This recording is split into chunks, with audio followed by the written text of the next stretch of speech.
저는 어렸을 때 시골에서 자랐습니다. 시골에서 산골짜기에서 자랐기 때문에 제가 아주 어린 시절에는 전기가 들어오지 않았어요. 전기가 들어오지 않아서 칠흑같이 어두운 그런 삶을 살았던 거죠. 그래서 저녁이 되면 끔끔해서 그야말로 어디 움직이기가 힘든 그런 상황이었습니다. 손전등 하나가 그렇게 넉넉하게 있었던 시대가 아니기 때문에 어느 집 가정이나 손전등이 있는 그런 시대는 아니었어요. 그래서 잘 사는 집에 손전등 하나 정도 있을까 하는 정도였기 때문에 손전등이 있을 때도 있고 없을 때도 있고, 또 있어도 나이 어린 저희들의 가정에는 순벌이 돌아오지 않았습니다. 어쨌든 끔끔한, 또 가게들마다 호롱불로 장사할 수는 없으니까 이렇게 호야라고 그랬는데, 불을 이렇게 그걸 통해서 장사를 하는 그런 모습도 어렸을 때 많이 봤습니다. 이런 호롱불 가운데서 삶을 사는 시골의 삶이란 참 비참하게 이루 말할 수 없는 거죠. 기억에 남는 것은 호롱불 가운데 어떤 일들이 있었느냐 하면, 겨울 저녁이 되면 두툼하게 입고 있던 내의, 또 더 나가서 샤워를 잘 할 수 없는 환경, 그런 등등의 이유로 인해서 우리 몸에 벌레들이 많이 생겼어요. 이라고 하는 벌레가 많이 생겨서 겨울에는 호롱불 밑에 식구들이 우통 확 벗고 이 잡는 그런 모습도 많이 봤습니다. 그런데 이를 잡다가 이가 알을 까는 것을 석회라고 그러는데, 이 작은 석회는 손톱 두 개로 이렇게 툭툭 이렇게 잡지를 못하고 호롱불에도 짖어요. 짖으면 소리가 따다다닥 소리가 나는데 너무 좋은 음악 소리 같아. 근데 또 그것도 고기라고 호롱불에 구워지는 냄새가 구수하거든요, 또. 그래서 참 그렇게 살았던 시절을 보면 참 지금하고 비교가 안 되는 엄청난 어려움 가운데서 삶을 살았다 하는 것의 생각이 납니다. 그러다가 어렸을 때인데 전기가 들어오더라고요. 그래서 전기가 들어와서 전기불이 켜지니까 얼마나 대낮같이 환한지 동네들마다 그냥 확 하고, 지금으로 보면은 가로등도 뜨문뜨문 위험한 곳에만 어쩌다 세워 있지, 그렇게 가로등이 많지도 않았는데, 하여간 전기가 들어오니까 대낮같이 밝은, 너무너무 좋아서 그냥 전기가 들어오던 첫날에는 밖에 나가서 저녁 내 전기불 구경했어요. 볼 게 뭐 있겠어요. 그러나 전기불 구경하고 관심이 많았던 것을 발견합니다. 전기가 들어오니까 또 전기불에 대한 에피소드가 많아요. 또 어떤 할머니는 전기불 꺼질라 빨리 기름을 넣어야 된다고 호롱불에 넣었던 기름 대병을 갖고 가서 기름을 넣겠다고 하는 사람도 있었다고 그러더라고요. 또 어떤 사람은 전기불이 나가기 전에 전기불을, 또 이게 너무 비용이 많이 나니까 전기요금 많이 나간다고 일찍 전기불을 끄는 그런 집도 없지 않아 많이 있었습니다. 참 그때만 생각해도 지금하고는 비교가 되지 않는 그런 삶이었던 것 같습니다. 너무너무 어려운 시대, 어려운 환경에서 삶을 살았던 것 같습니다. 한 가지 더 이야기하면은, 그때 인상적인 것이 하나 있었는데 라디오입니다. 아마 금성 라디오 하면은 동네에 한두 집밖에 없었습니다. 그래서 금성 라디오 저희 집에는 있었는데, 자랑하니라고 아침에 일어나면 크게 틀어놔요. 그냥 크게 자랑하니라고. 그리고 들고 길가에 들고 나가서 또 막 노래 같은 거 나오면 틀고 자랑하니라고. 근데 이 라디오가 집집마다 없으니까 이장 집에는, 한 집에는 라디오가 있어요. 그 집에서 라디오를, 스피커를 집집마다 다 연결해가지고 방송 선택하는 거 아니죠. 또 프로그램이 뭐 있는지도 모르고, 하여간 이장 집에 1년에 쌀 한 말, 보리쌀 한 말 주면은 1년 내내 이제 방송을 들을 수 있는 스피커가 연결해 주는 거죠. 그럼 뭐 온 동네 막 얼마나 시끄럽습니까? 특별히 새마을 노래 그냥 막 새벽정에 울렸네 뭐 어쩌나 하면 잠 못 잡니다. 그냥 막 난리가 나는 거죠. 그냥 그랬던 적이 생각이 납니다. 그런데 또 이 라디오 스피커가 이제 집집마다 스피커가 하나씩 달려 있죠. 스피커에서 소리가 나오니까 웬 할머니가 이 안에 사람이 들었다고, 쬐끄마한 사람을 집어넣어서 방송을 하고 있다고. 그래서 그 집 아들이 실제로 이 스피커를 뜯어봤대요. 사람이 있는가. 참 얼마나 우스갯소리는 소리고 옛날 우리의 살았던 모습을 한번 짐작할 수 있는 그런 부분이기도 합니다. 전기가 들어올 때 있었던 일입니다. 다름이 아니라 전기가 들어올 때 아이들에게는 대잔치의 날이에요. 전기 가설 공사를 합니다. 전봇대를 세웁니다. 전선을 연결합니다. 그리고 전봇대에서 전선을 연결해서 가정집으로 전등을 또 연결해서 전기불이 다 가정에 들어오도록 연결을 합니다.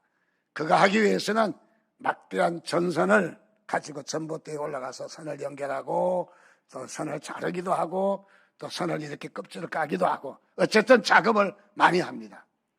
그러면 아이들은 그 전선 구리철사를 주워다가 엿을 바꿔먹는데 딴 것보다 엿을 많이 줘요. 구리철사가 값지다는 거죠. 그래서 이 구리철사를 잘 주스면 행운이에요. 저희 어렸을 때는 배가 고파서 빈병 주스로 이렇게 냇가나 이런 데 가면 간혹 하나 떨어진 거 주스다가 엿 바꿔 먹고 그랬거든요. 근데 이 구리철사를 주워가지고 가면은 진짜 엿을 많이 줘요. 그냥 입이 아프도록 먹을 수 있는 양을 한 다발씩 엿을 주기 때문에 그래서 이 엿을 바꿔 먹는 일. 아이들에게는 전기 가설 공사가 진짜 횡재의 기간이거든요. 근데 어떤 아이가 지나가다가 전봇대 밑에 구리철사가 한 다발 있어요. 그래서 주변을 돌려보니까 아무도 없어요. 그래서 뭐 그때 당시는 이것을 주워가는 것을 도둑이다 그렇게 생각하지는 않아요. 단지 뭐 배가 고픈 시대니까 배가 고파서 주워갈 수도 있다 그렇게 생각하는 시대였으니까 그래서 그것을 줍기 위해서 주변을 살펴보니까 아무도 없어요. 그래서 누가 주인이겠지만은 어쨌든 이것을 한 다발 주스다가 엿장선한테 주면은 풍성한 엿을 많이 줄 것이다 생각하고 그리고 구리철사를 한 주먹 집었어요. 그러고는 가려고 하는데 소리가 들립니다. 야 이놈아 놓고 가거라.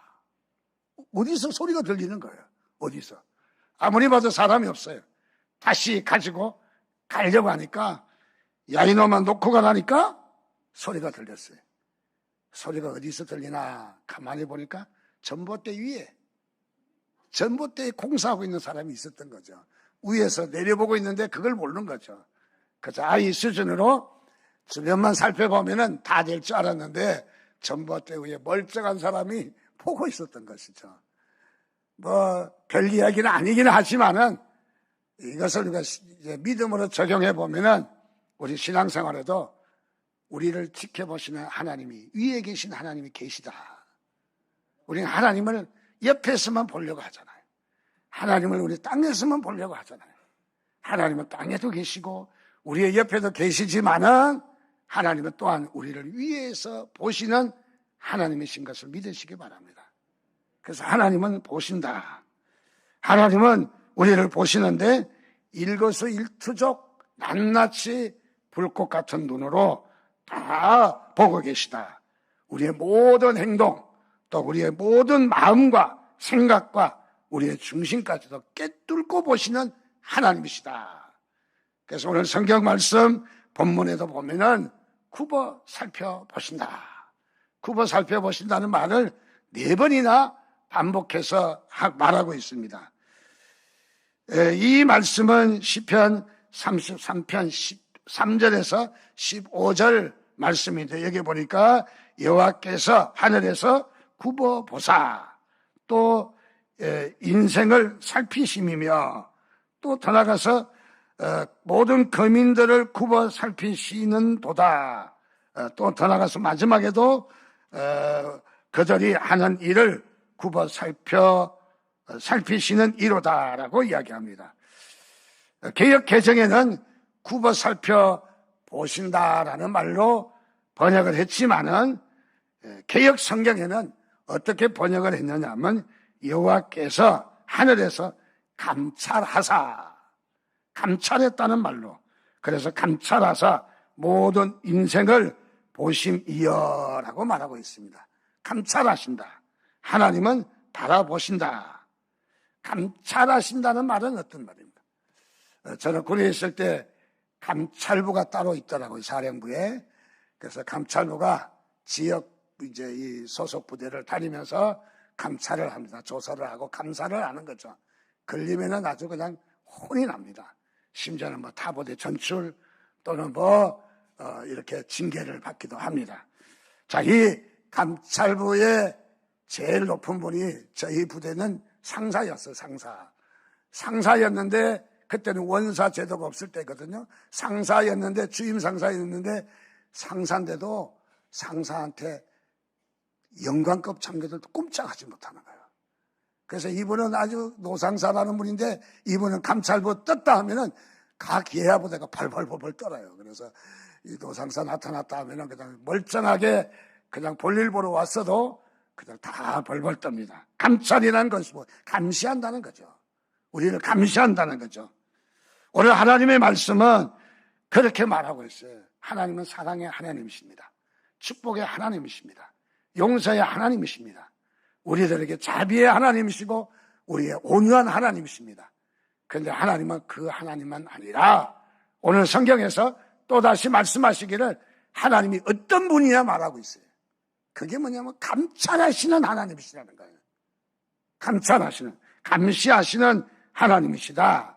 불꽃 같은 눈으로 그야말로 눈을 시퍼렇게 뜨고 눈을 동그랗게 뜨면서 우리를 집중해서 감찰하신다. 우리를 살피신다 하는 말을 가지고 있는 것이죠. 특별히 여기에 우리를 감찰하시는데 우리의 행동만 그저 안 들키면 되지가 아니라 우리의 마음까지도, 마음의 중심까지도 다 살펴보고 계신다 하는 것을 말해주고 있습니다. 자, 하나님께서 감찰하시는데, 하나님께서 감시하시는데 특별히 감시하시는 그 감시 대상의 품목이 있어요.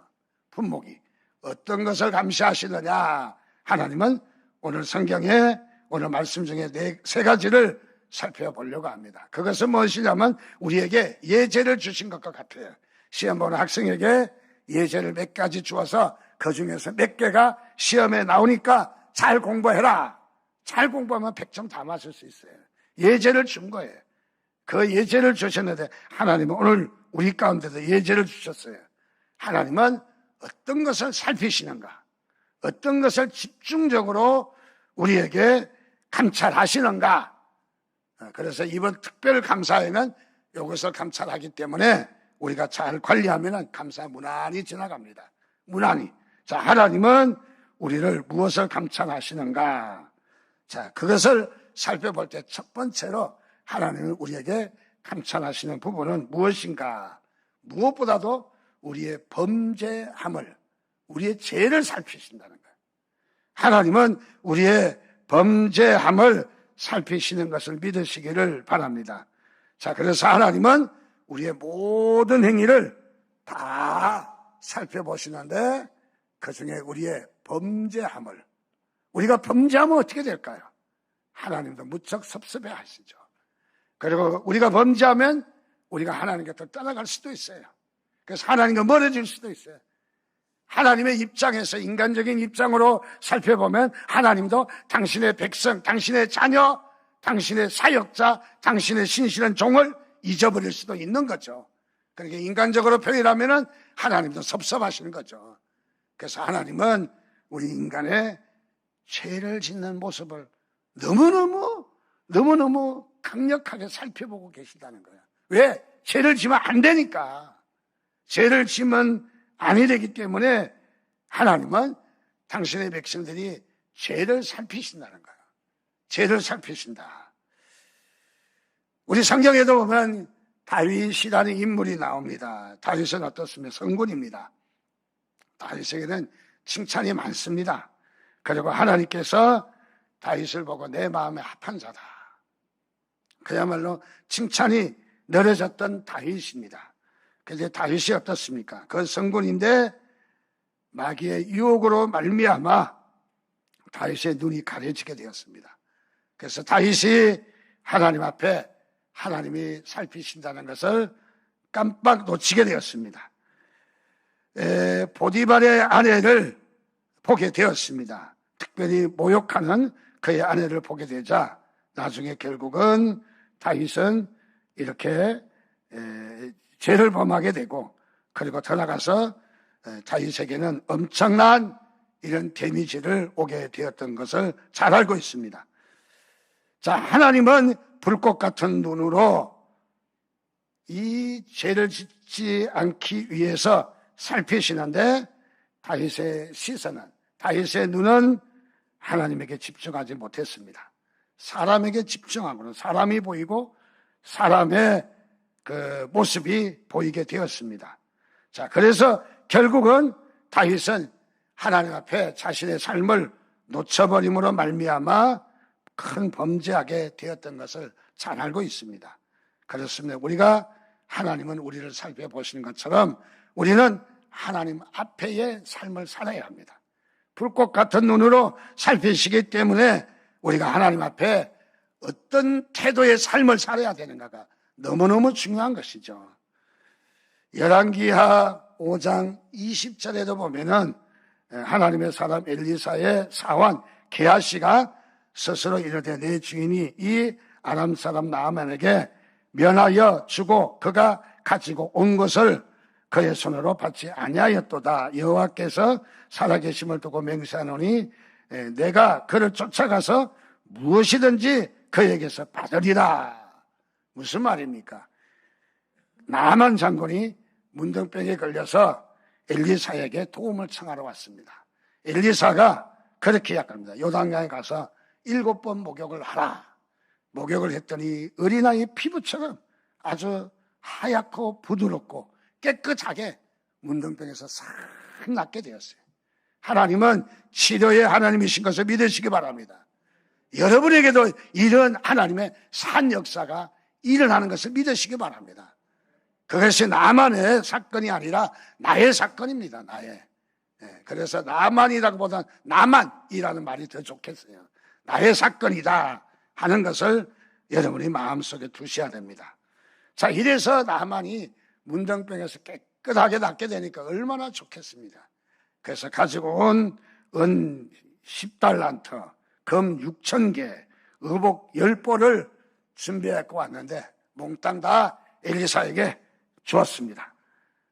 더더리도 부족한데 이거라도 받으십시오. 정말 고맙습니다. 정말 감사합니다. 아람 나라의 군대 장관입니다. 국방부 장관입니다. 그야말로 이 나만 장군이 문둥병에서 싹 낫게 돼서 이 선물을 주었는데 엘리사는 받지 않았습니다. 받을 수가 없다는 겁니다. 하나님이 하셨지 내가 한 것이 아니다. 그래서 받을 수가 없다. 그래서 굳이 받지 않겠다니까 나만이 어쩔 수 없이 가지고 뒤돌아서 갈 수밖에 없는 거죠.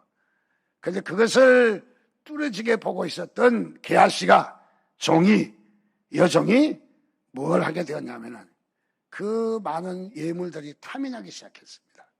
그래서 뒤돌아가서 나만 장군에게 이야기합니다. 다름이 아니라 우리 주인이 선지자 생도에게 주려고, 신학생에게 주려고. 신학생이 좀 가난하잖아요. 신학생들이 요즘은 자동차도 있지만은 저희 신대원 다닐 때만 해도 불과 얼마 안 됐는데 전교에 차가 한 대밖에 없었어요, 학생들에게는.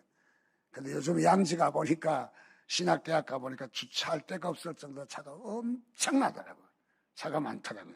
원래 신학생이 가난하죠. 세상 직장 끊고 신학 공부해서 주의종 되겠다고.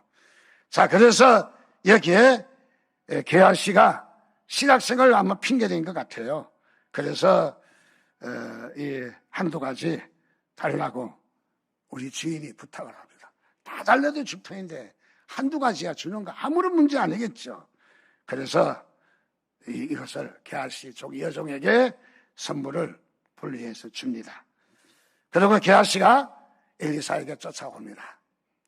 좋아서 띠금을 띠면서 철랑거리고 왔겠죠. 쫓아오는 게하시에게 엘리사는 말을 합니다. 지금 어디서 오느냐? 어디서 오느냐? 어디서 오느냐고 물은 것은 이미 다 알고 있다라는 얘기예요. 하나님 우리 가운데 기도 중에도 말씀하시고, 하나님 우리 가운데 우리에게 음성으로도 말씀하시고, 하나님 우리 가운데 어떤 짐작으로도, 어떤 우리의 그 느낌으로도 하나님 우리에게 말씀하실 때가 있어요. 뭔가 이상한 거야. 저 게하시가 평소와 생각이 많이 다른 거야. 행동 태도가 다른 거야. 그래서 이 엘리사가 지금 어디 갔다 오느냐라고 물었습니다. 그렇게 물을 때 게하시는 아무 데도 갔다 오지 않는다고 시침이 뚝 뗀 거죠. 말을 하지 않은 것입니다. 창세기에 보면은 아담과 하와가 있습니다. 선악과를 따먹었습니다. 하나님께서 아담을 찾았습니다. 하나님의 음성이 어땠을까요? 목이 메이는 심장 안 했겠어요. 좋아서 막 아담아 이래서는 안 했을 것 같아요. 하나님도 감정의 표현의 하나님이시기 때문에 아마 하나님도 시리에 빠져서 정말 너무너무 안타까운 마음으로 아담아 잘 흉내는 못 내지만은 그러지 않았을까요? 그래서 내가 어디 있느냐라고 물었어요. 하나님이 어디 있는지 몰라서 하나님도 내비게이션 있어요. 하나님도 정확하게 다 아셔요. 하나님 몰라서 물었겠습니까? 그래서 아담의 기껏해야 대답이 뭐라고요? 내가 벗었음으로 인하여. 옛날에도 벗었는데 하나님 관여하지 않았어요. 죄를 짓고 나니까 벗은 게 부끄러운 거죠. 자기 부끄러운 부분을 이야기하는 거잖아요. 부끄러운 부분을.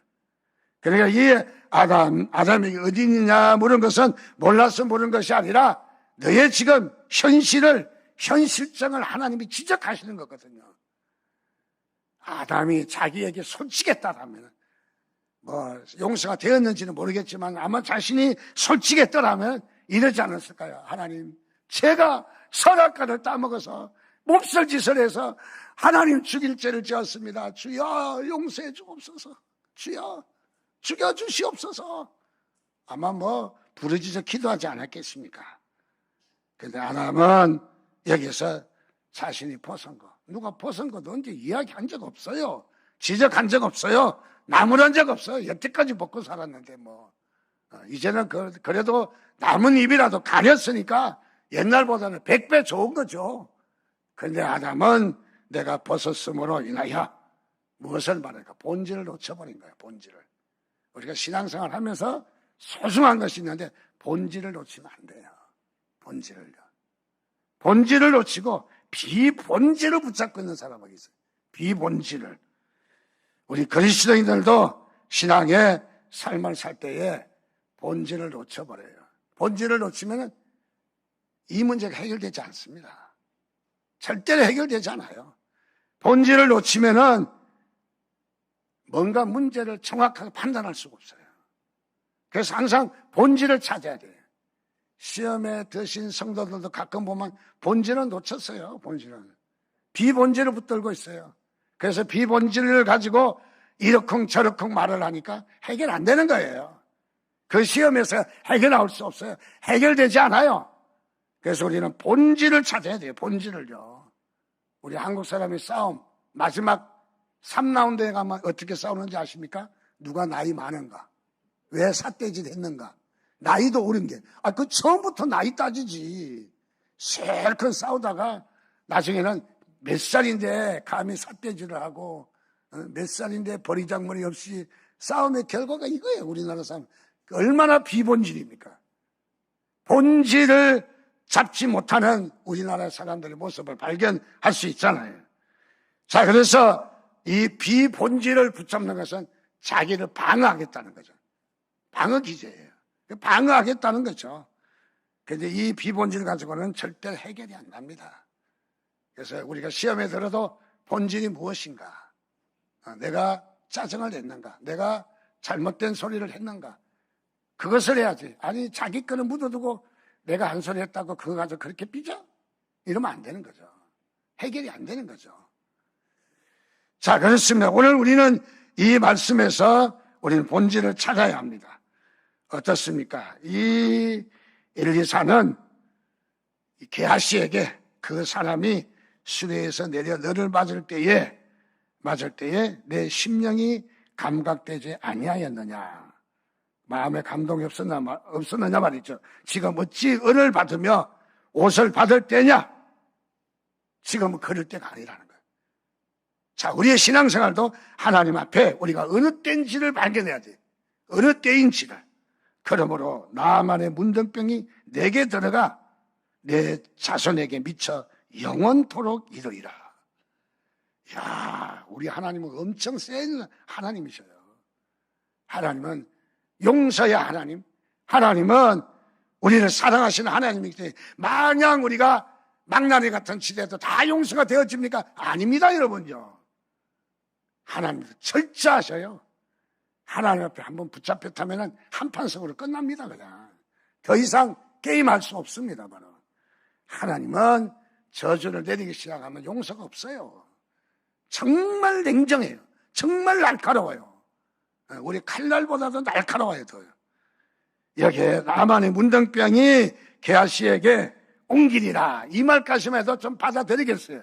근데 여기에 얼마나 하나님은 심하게 말씀하셨느냐? 내 자손에게 영원토록 이르리라. 대대 자손이 다 문둥병으로 고생한다는 거예요. 야, 하나님 얼마나 냉정하신지 보십시오. 하나님, 여러분 사랑의 하나님이시지만은 마냥 하나님은 사랑하시는 하나님은 아니시다. 용서하시지만은 마냥 용서하시는 것은 아니시다. 하나님은 철저하게 찾을 것은 찾으신다. 징계하실 건 징계하신다 하는 것을 우리가 다시 한번 기억할 수 있는 대목입니다. 그렇습니다. 오늘 여기에 이 게하시에게 문둥병으로 말미암아 이런 큰 어려움을 겪게 된 것을 오늘도 잘 말하고 있습니다. 오늘 우리가 신앙생활하면서 하나님 우리 가운데 죄를 죄 가운데 있는가, 그 죄의 모습을 유심히 보고 계신다는 것을 잘 말해주고 있습니다. 자, 그리고 더 나가서 하나님은 우리를 속일 수가 없는 하나님이신 것을 여러분 믿으시기 바랍니다. 창세기 39장 9절 말씀해 보니까 내가 어찌 이 큰 악을 행하여 하나님께 득죄하리까? 요셉의 모습입니다. 요셉이 어떻습니까? 내가 어찌 하나님께 득죄할까? 이 시위대장의 아내가 그야말로 간통하기 위해서 요셉을 유혹했지만은 요셉은 안 됩니다. 피해보고 거절해보고 또는 저리 도망가보고 뭐 다 해도 해결이 안 나요. 그래서 요셉이 마지막에 36번째 36개를 사용합니다. 아주 36개 36번째의 계략이라고 합니다. 그래서 도망가는 작전. 여러분들 제일 해결이 빠른 게 도망가는 작전이에요. 도망가는 작전. 그래서 요셉이 36개를 이제 써서 도망을 가게 됩니다. 그리고 하는 말이 요셉은 내가 어찌 이 큰 악을 행하여 하나님께 득죄하리까? 요셉은 무엇을? 하나님이 자신을 보고 계신 것을 철저하게 인식하고 있었다는 거죠. 하나님이 보고 계시는 것을. 여러분, 하나님이 보고 계신 것을 믿으시기 바랍니다. 날마다 우리가 그런 삶을 살아야 돼요. 우리 라틴어로 코람데오라고 하잖아요. 코람데오가 뭐예요? 하나님 앞에서, 하나님 면전에서, 하나님의 존전 앞에서 우리의 신앙생활에 승리할 수 있는 비결은 철저하게 하나님 앞에서 삶을 살아야 돼요. 철저하게 하나님, 정말 냉정할 정도로 하나님 앞에 우리가 삶을 살고 있느냐? 우리는 순간적으로 할 수 있어요. 안 보이니까 그냥 적당히 할 수 있어요. 근데 하나님 앞에는 아니라는 거야. 하나님 앞에는 철저하게 이 요셉은 그야말로 그 좋은 기회가 어디 있겠어요. 얻어지는 명예, 부, 권력, 편안함, 온갖 특혜는 다 받을 수 있지만은 하나님이 아닌 것은 아닌 거예요. 그래서 요셉은 하나님 앞에 내가 어떻게 덕지할 수 있겠습니까? 죄를 지을 수 있겠습니까? 절대로 죄를 지을 수 없습니다. 아주 철저하게 요셉은 하나님의 시각으로 신앙생활을 한 것을 발견할 수 있습니다. 오늘 우리도 이런 하나님의 시각이 필요합니다.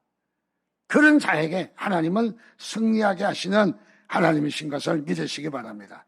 잠언 28장 18절 말씀해 보니까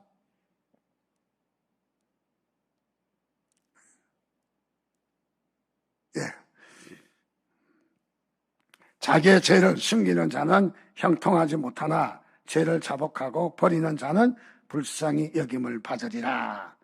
하나님께 죄를 고백하고 자백하는 것. 우리가 죄를 우리가 피치 못해서 지을 수도 있죠. 가능성이 우리에게 있으니까 죄를 지을 수도 있지만은 그러나 죄를 지을 때 하나님께 자백하면은 어떻게 된다? 불쌍히 여김을 받는다는 거예요. 불쌍히 여김을. 하나님은 우리에게 대안의 길을 주셨어요.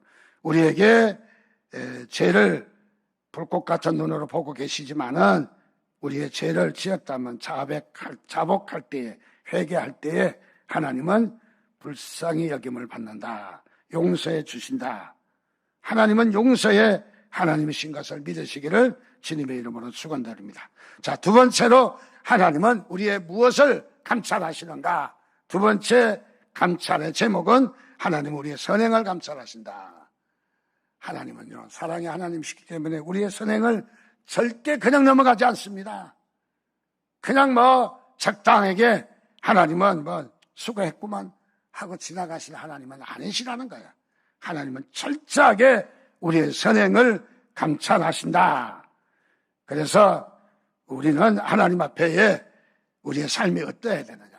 하나님 앞에 삶이 되어야 된다는 거죠. 구제할 때 나팔을 불지 말라는 거예요. 오른손이 하는 일을 왼손이 모르게 하라는 거예요.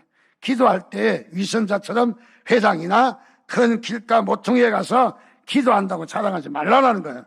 골방에 들어가 아무도 보지 않아도 은밀한 중에 계시는 내 아버지께서 응답하시고 하나님은 보고 계신다는 거죠.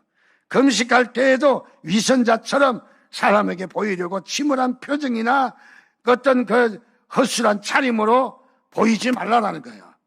그래서 마태복음 6장 17절 18절 말씀에도 보니까 너는 금식할 때에 머리에 기름을 바르라는 거예요. 얼굴을 씻으라는 거예요. 금식하는 자로 사람에게 보이지 않고 오직 은밀한 중에 계신 내 아버지께 보이려고 하려 함이라. 은밀한 중에 보시는 내 아버지께서 갚으시리라. 사람에게 보이려고 하지 말라는 거예요. 여러분, 사람은 몰라줘도, 목사는 몰라줘도 하나님은 잘 알고 계십니다. 그래서 우리의 초점이 하나님께로 향해야 돼요. 하나님께로 향해야 하나님이 복 주시야 진짜 복이지, 하나님이 복 주시지 아니하면 다 허당이에요, 허당이요. 그래서 우리는 바로 하나님은 우리의 선행을 보신다. 우리의 기도를 보신다. 우리의 구제를 보신다. 우리의 그야말로 하나하나 모든 것까지 하나님은 다 보고 계신다. 그래서 우리가 하나님 앞에의 신앙, 그 신앙이 참된 신앙인 것을 여러분 믿으시기를 주님의 이름으로 축원드립니다. 세 번째로 하나님은 우리에게 무엇을 집중해서 보실까요? 그것은 우리의 마음에 숨은 동기를 보십니다. 사람은 외모를 보지만 하나님은 우리의 마음의 중심을 보신다는 거죠. 사람끼리는 거짓말도 할 수 있고 변명도 할 수 있습니다. 그러나 하나님은 변명이 안 통합니다.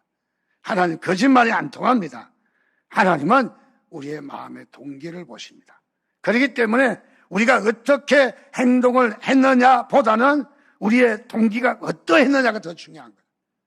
우리의 동기가 어떠했느냐, 마음에 우리가 동기가 어떠했느냐가 우리에게는 중요한 것이죠. 그래서 하나님은 동기를 살피고 계십니다. 바로 창세기 말씀에도 보니까 6장 5절에 여호와께서 사람의 죄악이 세상에 관영함과 그 마음의 생각의 모든 계획이 항상 악할 뿐임을 보셨다. 우리의 모든 마음을 다 보셨다는 거죠.